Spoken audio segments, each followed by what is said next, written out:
Kristiina, oleme Maine Grupi ettevõtte juures Kassari puhkekeskuses ja Resto Lestilammas.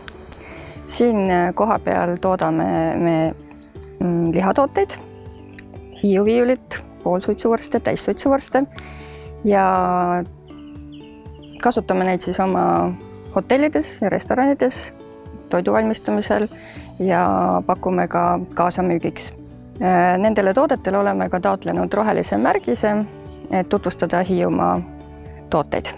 Tooraine tuleb siit koha pealt Kassarist ja eesmärk ongi see, et kui meil on omal siin veisekarjad, lambakarjad, et see liha saaks ära kasutatud, siis teistpidi või edasine etapp on, et pakkuda seda tootjatele ja pakkuda tegelikult ka kohalikule elanikkonnale tööd.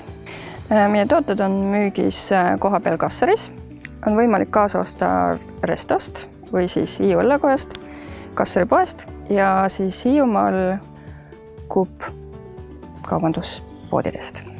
Rohelise märgi taotlesime esimest korda 2016 ja eesmärgiks on tutvustada Hiiumaa tooteid, need oleks kaubanduses ära tuntavad. Roheline märk, see esindab tooteid, kes kasutavad kohalikku toorainet ja tegutsevad jätkusuutlikult. See kindlasti annab laiemat kõlapinda turunduslikus mõttes, et kui sa oled kuskil veebikeskkonnas üleval, sinu tooted on tuntavad ja teatakse päritolu, et see on Hiiumaa, see juba omaette müüb.